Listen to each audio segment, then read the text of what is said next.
시사 이슈를 중심으로 사람들의 이야기를 담는 UBC 시사진단. 울산 이슈의 중심에는 시사진단이 함께 하겠습니다. 지난 5일 국가 애도 기간은 종료됐지만 아직 12구 참사는 끝나지 않았습니다. 진정한 애도의 첫걸음은 사고 원인을 철저히 살피고 이 참사가 되풀이되지 않도록 안전망을 정비하는 것이겠지요. 자, 촘촘한 재난 방지 대책을 만들기 위해 국가와 국민이 모두 함께 관심을 기울여야 하는 시기입니다. 자, 오늘 시사진단에서는요, 정병도 울산광역시 소방본부장을 모시고 울산 안전에 관한 이야기 분야별로 한번 짚어보도록 하겠습니다. 본부장님 어서 오십시오. 반갑습니다. 예, 저희가 본격적인 이야기 나누기 전에 본부장님이 어떤 분인가에 대해서 시청자들께 좀 알려드리고 싶은데, 지금 소방 경력이 30년을 훌쩍 넘어서 40년을 바라보고 계신데, 네, 학부 전공은 건축을 또 하셨어요. 그렇습니다. 예, 또 어떤 소방 공무원의 길로 접어든 특별한 계기가 있는지 좀 궁금한데요. 예, 잘 아시겠지만 우리나라가 70년대부터 경제 성장을 시작하면서 고층 건물 등 그 화재와 관련된 안전사고들이 많이 났습니다. 예. 그러다 보니까 80년도부터 정부에서 소방 안전과 관련된 대학 전공자들을 소방 조직에 좀 채용을 해야 되겠다. 이런 차원에서 7급 수준 소방장으로서 특채를 해서 들어온 케이스로 들어왔는데 운명처럼 한 40년 정도 지속되었습니다. 예. 어떻게 잘 들어오신 것 같습니까? 뭐 40년 가까이 좀 해보시면서 어떤 생각이 드신가요? 애로사항도 많았고 사실은 여러 가지 우여곡절이 많았습니다만은 이 운명처럼 받아들이고 열심히 천직으로 생각하고 열심히 하고 있습니다. 이 기간이 워낙 길다 보니까 그동안 여러 가지 어떤 상황들, 긴박한 상황에서 소방이 출동하는 거 아니겠습니까? 혹시 그간에 좀 기억에 남았던 일이 있다면요? 예, 업무하는 과정에서 참 기억에 남는 사건, 사고들이 굉장히 많이 있는데 그중에서 우리 예전에 그 한림면 수해 또는 그 김해 돛대산에서 중국 민항기 추락 사고 이런 사고들은 현장에서 대응 활동을 하는 과정에서 우리나라의 어떤 재난 관리 시스템의 어떤 부족한 점, 소방 활동만으로서는 현장을 수습하는 데 어떤 한계점 이런 것을 많이 느꼈고 현장에서 직접 대원들과 같이 지휘하고 활동하고 이렇게 하면서 우리 국가적인 시스템이 많이 부족했다는 걸 절감하였고 그런 측면에서 재난관리에 또 신경을 많이 썼고 또 개인적으로 또 공부를 했었고 그런 과정에서 국가적 어떤 시스템이 하나하나 갖춰지는 것을 보면서 또 만족도 느끼고 업무를 하고 있습니다. 자세한 이야기 이제 하나하나씩 뒤에 가서 풀어보도록 하겠습니다. 자, 저희가 준비한 영상 먼저 보고 오시죠.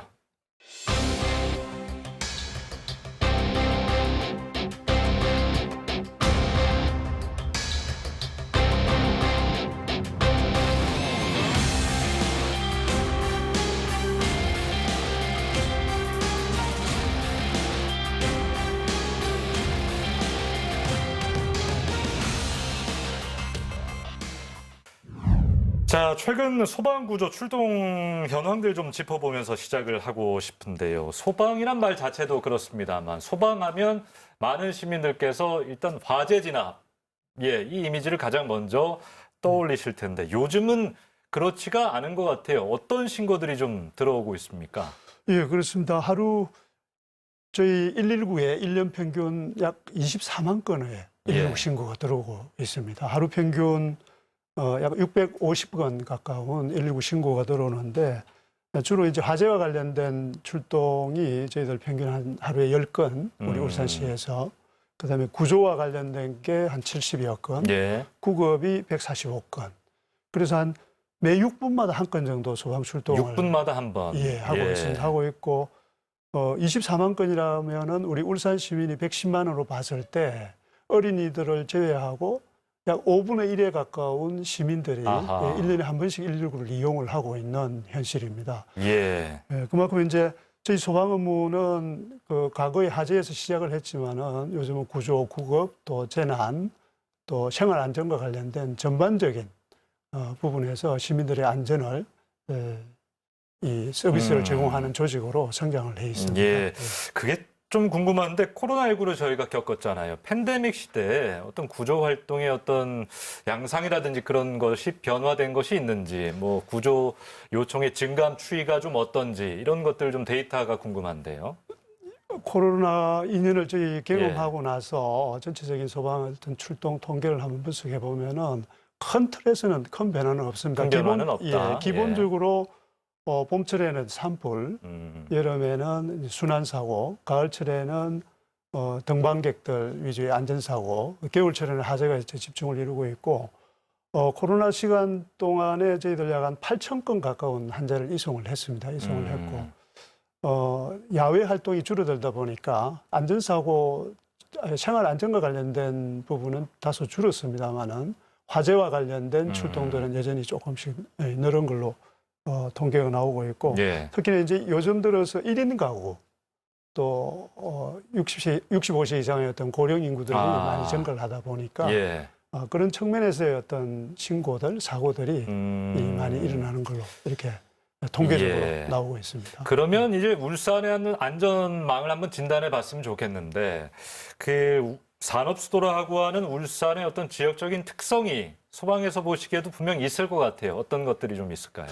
울산만의 특성을 갖는다면 아무래도 화학공단이겠죠. 화학공단이 입지해 있고, 이 화학공단에는 아시다시피 위험물, 많은 위험물을 저장을 하고 약 8천여 개 위험물 탱크들이 예. 지금 우리 울산시 관내에 있습니다. 이런 위험물 시설들은 누출 사고, 또 폭발 사고, 그다음에 화재 사고 이런 쪽에 굉장히 어떤 취약한 걸로 판단이 되고 있고, 더불어서 우리 울산은 울산항이 입지해 있고, 울산항을 통해서 범세계적으로 다양한 종류의 어떤 신종 위험물들이 매일 이렇게 유통되고 있기 때문에 그런 측면에서도 위험 요소가 있고, 우리 세울 원전과 또 경주의 월성 원전이 또 입주해 있기 때문에 위아래 쪽에 그런 측면에서도 어떤 위험이 상존하는 이런 도시라고 판단해 볼 수가 있습니다. 예, 방금 소방본부장님께서 어떤 화학공단 이야기를 해주셨는데, 다음으로 넘어가서 울산의 산업사고 관련 이야기를 좀 더 풀어보도록 하겠습니다.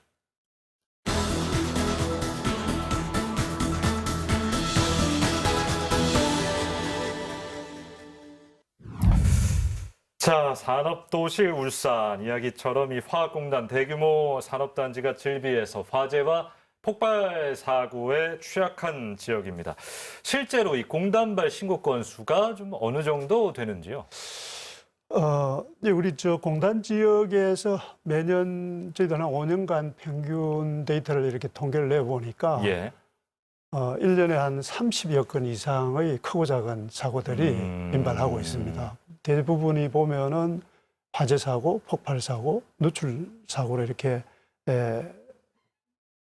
현상이 나타나고 예. 있는데, 이 원인들을 보면은 다양합니다. 아주 다양합니다. 예를 들어서 여름철에 낙뢰에 의해서 위험물 탱크의 화재가 난다든지, 그다음에 정전기 또는 뭐 충격, 부수기, 또 자연 발화 등등 다양한 원인으로 이렇게 사고가 일어나기 있기 때문에 이런 시설에 대한 안전관리가 중요하고, 특히 이 시스템을 정확하게 이해할 수 있는 전문가들이 그 시설을 관리하고 수리 보수해 나가는 이런 시스템이 필요할 것 같습니다.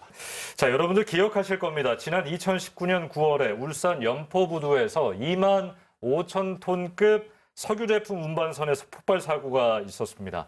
배 위에 있던 이 석유 제품 2만 톤 가량에서 폭발이 일어나면서 당시에 18명이 다치고 울산대교 일부가 파손되는 등의 피해가 있었습니다.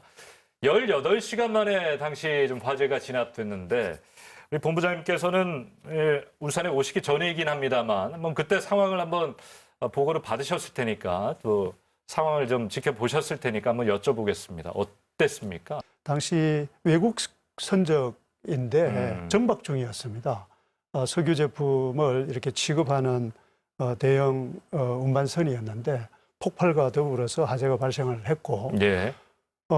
이 화재가 발생하는 과정에서 우선 이제 인근에 있는 선박, 차량, 교량 등 주위의 어떤 이 대상물에 많은 2차적인 피해를 가져온 화재 사고였습니다. 특히 이제 일부 유독 물질이 이 해상으로 이제 누출되기도 했었고, 초기에 저희들이 대응하는 과정에서 위험물의 이 선박이 선적된 위험물의 어떤 종류를 특정하기가 쉽지 않았고, 또 그 선박의 내부 구조를 정확하게 이해해야 저희들이 효율적인 대응을 할 수 있었는데, 예. 이런 측면에서의 어떤 정보들이 많이 부족을 했었습니다. 그러다 보니까 초기에 적극적인 대응에 일부 다소 애로사항이 있었습니다만은 유관기관들이 지혜롭게 현장에서 잘 대응을 해서 그 작업자 등 18명의 부상자를 내고 사망자는 없었습니다만은 예. 다행히 잘 통제하고 관리할 수 있었습니다. 예, 이만큼 화학 관련된 화재 사고가 나면 그만큼 진압이 어렵다는 말씀 주셨는데, 울산의 화학공단 재난 대응 능력, 현 상황은 좀 어떤지 시민들 좀 궁금하실 것 같습니다. 예, 그때 사고 이후로 저희들은 시스템적 보강을 부분적으로 많이 했습니다. 우선 당시에 정박 중이던 선박 인근에 소방용수가 많이 부족했기 때문에 그런 위치까지도 지금 대형 소방용수 라인을 이렇게 정설을 해서 유사시에 신속하게 효율적으로 진압이 될 수 있도록 소방용수를 보강을 했고, 지금 국가 예산 약 330억 원을 저희들이 확보를 해서 내년 후년까지 이 500톤급 소방정을 선박을 말하는 거죠. 소방정을 구입을 해서 우리 울산항에다가 배치 운영할 계획에 있습니다. 더불어서 앞서 말씀드린 바와 같이 우리 울산항에서 매일 이렇게 이루어지고 있는 위험물질의 어떤 유통, 관리, 선적, 이동, 저장, 취급 이런 어떤 전반적인 과정에서 안전관리가 필요하기 때문에 우리 울산 시내에 있는 유관기관, 그러니까 해양경찰, 이 항만공사, 해양수산청 이런 기관들과 같이 MOU 체계를 통해서 초기 단계부터 정보 공유 또 신속한 대응이 이루어질 수 있는 MOU를 마련을 해서 대응을 하고 있습니다. 기업체 차원에서, 기관 차원에서 어떤 사전 예방 활동 이런 것들은 좀 신경 써서 잘 해줬으면 좋겠다, 그런 게 분명히 있을 것 같아요. 소방 안전과 관련된 규제는 그 규제 수준이 어떻게 보면은 굉장히 어떤 최소한의 수준으로 되어 있습니다. 법률적인 규제는. 근데 이 소방 안전에 관한 법률 규제는 일반적인 대상에 일반적으로 적용할 수 있는 규제 수준으로 되어 있는데, 앞서 우리 울산 지역의 어떤 그 위험 취약성을 평가를 해 봤다시피 화학공단이라든지 이런 특수성은 일반 건물과는 터는 색다른 더 위험한 취약성을 가지고 있기 때문에 이 업체에 맞는 취약성에 걸맞는 수준의 어떤 안전관리가 필요한 부분이거든요. 이런 측면에서 많이 부족하다는 생각이 들고, 이런 기업들이 요즘 ESG 경영을 해가면서 안전관리를 한다면은 보다 더 선도적으로 수준에 맞는 기업의 위상에 맞는 정말 꼼꼼하고 전문적인 안전관리가 필요하다는 이런 생각이 들고, 더불어서 기업의 안전관리는 저 경험해 봤을 때 일반 조직에서의 바텀업 방식의 어떤 안전관리 보고 체계보다는 최고 관리 경영자가 안전에 대한 의식을 무장하고 조직을 이끌어갈 때 안전관리가 완성된다고 저는 생각을 하고 있습니다. 그렇기 때문에 앞으로 우리 기업, 울산에 소재한 기업에 특히 대기업들은 투자에 대한 단지 어떤 이 비용의 어떤 단순한 투자보다는 더 합리적인 투자, 그 비용을 더 효과적으로 잘 쓸 수 있는 전문적인 투자, 안전관리에 맞춤형 안전관리 투자를 해나가는 것이 꼭 필요하다고 생각이 되었습니다. 일부긴 합니다만 기업이 문제다, 부족하다 말씀 주셨지만, 일부에서는 소방에 신고하지 않고 작은 화재인 경우에는 자기들이 축소, 은폐하기 위해서 자체적으로 해결하고 이런 일도 가끔 보도로 보고 알게 됩니다만, 그래서 시민이라든지 좀 감시가 필요할 것 같아요. 시민단체도 좀 바라는 점이 있다면 본부장님 어떻습니까?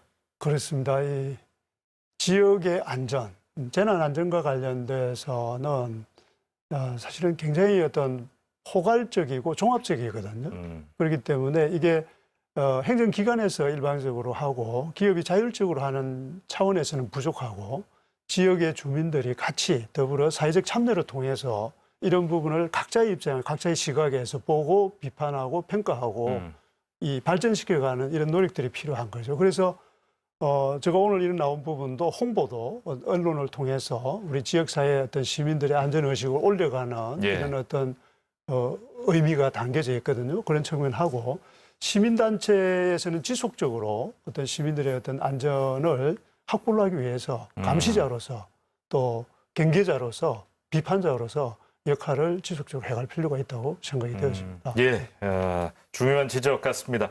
산업 현장의 사고 현황과 대응책 이야기 한번 나눠봤습니다. 다음으로 넘어가죠.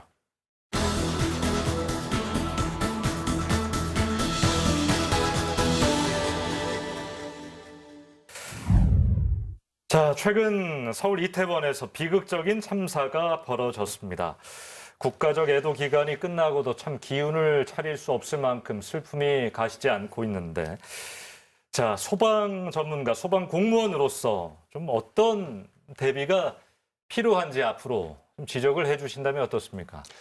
예, 먼저 근본 사고로 희생된 희생자분들에게 깊이 추모하고 또 유가족들에게 심심한 위로를 전합니다. 어느 지역이나 할 것 없이 다수인들이 이렇게 운집한 지역 행사나 다수인들 집합 장소에서 있을 수 있는 사고의 가능성은 흔히 있기 때문에 저희들도 근본 사고 이후에 우리 지역에서 다수 사상자가 발생했을 때 초동 대처를 어떻게 할 것이냐 하는 이런 이 다수 사상자 관리 시스템을 제로 베이스에서 검토하고 초동 대처가 정말 중요하다는 걸 이번에 저희가 다 알게 됐잖아요. 그렇습니다. 예. 그런 측면에서 저희들 보강을 하고 유관기관의 어떤 협력 이런 부분도 더욱더 강화해 나가도록 하겠습니다. 예, 그 울산도 다중이용시설 사용의 위험 가능성을 한번 짚어보고 싶어요. 어디가 좀 위험할까요? 뭐 고층 건물도 있을 테고 소방본부장님 생각하시는 위험한 지역 한번 이야기 들어보죠. 예, 다중이용업소는 아시다시피 이제 불특정 다수인들이 익숙하지 않은 공간을 이용하는 그런 장소를 말하는데 대표적으로 뭐 우리가 일반적으로 말하는 술집 또는 뭐 노래방 또는 뭐 고시원 등등 많이 있습니다. 이렇게 예. 18개소로 저희들 정의를 해놓고 있는데 업소를 이런 장소의 특징은 익숙하지 않다는 거죠. 사용자들이 첫째는 그 공간에 대해서 두 번째는 다소 취약하다는 겁니다. 예를 들어서 술을 먹고 노래를 하고 이런 공간에서 주위의 어떤 환경 변화나 사고를 신속하게 조기에 인지하지 못할 수 있는 이런 상황도 연출될 수가 있고요. 또 근본적으로 이런 부분은 이제 인테리어나 이런 부분이 굉장히 복잡하게 되다 보니까 화재 하중이나 장식물들이 많을 수밖에 없고 그러다 보니까 이제 또 피난이나 방안은 어려울 수밖에 없고 또 위치한 이 위치가 보면은 지하 또는 고층 이런 쪽에 입지를 해 있기 때문에 저희들이 이제 그 학자들과 더불어서 화재 시뮬레이션을 해보면은 상당히 이 대피나 피난하는데 굉장히 어려움이 이렇게 많이 발견되고 있습니다. 그러니까 네. 한마디로 취약한 시설이죠. 그렇기 때문에 저희들은 취약 시기별로 특별한 어떤 관리를 뭘 해야 될 것이냐, 점검을 할 것이냐, 지도를 할 것이냐, 또는 유사시에 대응을 어떻게 할 것이냐 이런 측면에서 위험 관리를 해나가고 있습니다. 하지만 이 앞서 말씀드린 바와 같이 다중이용 시설의 어떤 위험성은 근원적인 위험성들이 있기 때문에 예. 근본적인 위험을 깨끗이 관리하는 데는 한계가 있는 게 사실입니다. 예. 2020년 10월에 발생했던 울산 남구 주상복합 아파트 화재 사건. 이 본부장님은 보도 보고 아셨겠습니다, 당시에. 예, 그렇습니다. 사실 그 이미지가 상당히 충격적이었거든요. 모든 네. 건물이 그냥 활활 네. 예, 화염에 쌓여 있는 그 모습이 너무나도 충격적이었는데 사상자가 0명. 예, 다행이죠. 그때 어떤 일이 있었던 겁니까? 예, 그때 그 보고서를 저희들이 디테일하게 한번 확인해보고 분석을 해보니까 사실은 저희 직원들이 현장에서 적극적으로 잘 대응했던 그런 결과이기도 합니다. 하지만 아르누보 화재 사고는 다른 일반적인 화재와 다른 아주 큰 특징이 하나가 있습니다. 달랐다. 어떤 점이요? 다른 부분이 하나가 있는데 그게 뭐냐 하면은 대부분의 건물들은 건축물 내부에서 실내 화재가 이렇게 성장되어 가는 과정에서 예. 건물이 이렇게 완전히 전소되거나 이렇게 하는데 뭐 가스레인지나 뭐 부엌에서 발생하는 실내에서 화재가 실내에서 이렇게 확산돼서 외부로 누출되는 경우가 대부분인데 아르누보 같은 경우는 특이하게 이제 외부에서 화재가 진행이 되어서 이게 시간이 지난 시점에서 실내로 이렇게 이동되는 화재였습니다. 그러다 보니까 상대적으로 재실자들이 주거하는 분들이 피난 계단이나 또는 일부 다른 루트를 통해서 충분히 대피할 수 있는 시간적 여유를 가졌던 그런 특징이 있고 그 건물 33층짜리 건물에 15층인가요? 그게 피난층이 별도로 또 마련이 되어서 상대적으로 인명피해가 없었던 걸로 그렇게 판단을 하고 있습니다. 그 화재 이후에 아니 울산에도 고층 건물이 이렇게나 많은데 뭐 70m급 고가 사다리 차가 없고 뭐 이런 문제들을 이제 시민들이 알게 되셨단 말입니다. 그 이후에 좀 보완된 게 어떤 게 있습니까? 예, 저희들 아르누보 사고 이후에 우선 이제 고층 건물들이 우리 지역에 건축이 될 때 사전에 근본적인 화재 위험을 좀 적극적으로 통제를 해야 되겠다.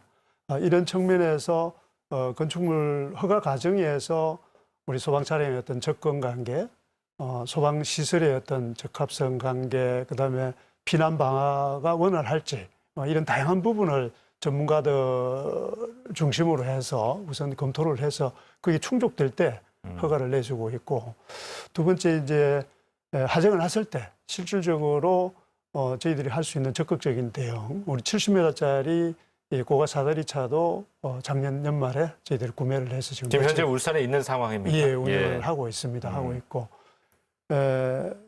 제일 문제가 주상복합, 그러니까 주거 공간과 상업 공간이 같이 이렇게 설계된 건축물 같은 경우는 이 부분을 이 방화 구역을 한다든지 단절을 시켜주는 부분이 꼭 필요한 부분인데 취약 시기에 전문가 그룹과 같이 특별 점검을 통해서 그런 방화 구역이나 이런 부분을 세밀히 통제하고 검사를 하고 있습니다. 예, 지금 현재 울산이 상당히 건조한 상태고요. 이제 계절이 겨울로 향하고 있습니다. 산불 포함한 화재 취약할 수밖에 없는데 산불 조심해야 되겠어요, 우리 시민분들께서. 그렇습니다. 어떤 말씀 좀 해주시겠습니까? 우리 울산 지역도 지난 2000년도에 우리 울주군에서 대형 산불 경험했었죠. 그런데 매년 통계를 보니까 저희들 1년에 한 10여 건 가까운 산불이 발생을 하고 있습니다. 그런데 산불은 제일 중요한 게 초동 진화거든요. 그런데 이제 오전 시간에 나게 되면은 저희들이 뭐 신속하게 진화를 할 수가 있는데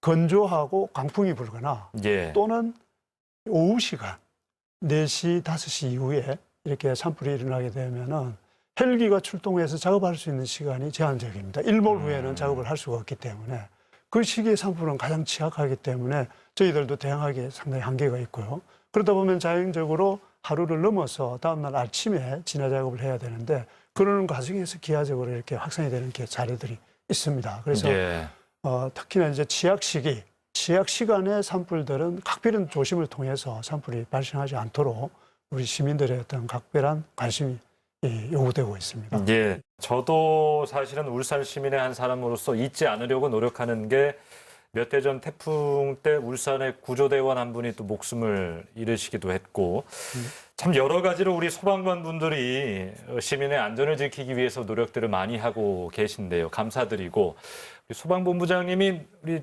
함께하는 소방 공무원 분들에게 하시고 싶은 말씀이 있다면 마지막으로 시간을 좀 드리도록 하겠습니다. 이 조직 내부에 우리 직원들의 정신건강 문제, PTSD 문제라든지 또는 센터 등 어떤 근무 환경, 열악한 근무 환경 관계, 그다음에 이 어려운 화재 현장에서의 어떤 직원들이 희생이나 공상을 당하는 이런 사례들, 이런 부분들은 우리 모두 같이 노력하고 우리 지역 사회와 또 우리 국가가 같이 해난 과제로서 고민하고 같이 하나는 풀어갔으면 좋겠습니다. 예, 결국 시민들의 안전을 지키려면 방금 말씀하신 그런 열악한 환경들이 개선돼야 더 잘 지키실 수 있으니까요. 네, 그렇습니다. 알겠습니다. 시사 진단 이제 좀 마무리를 짓겠습니다. 어떤 곡을 좀 오늘 들어보면서 인사를 나눌까요? 예, 추억의 노래입니다. 예. 70년대 곡이죠. 예, 클리던스 클리어워터라는 이 가수의 곡입니다. 국내에서도 많이 이제 인기를 받았는데 예, Have You Ever Seen the Rain이라는 곡인데 레이니어, Rain, 비. 예, 비. 근데 이 비라는 의미가 맑은 날에도 오거든요. 근데 이게 상징적으로 뭐냐 하면은 우리가 모를 때 위험은 상시 우리 주위에 있다. 미리 준비하자. 미리 준비하자. 예. 이런 의미의 담은 곡입니다.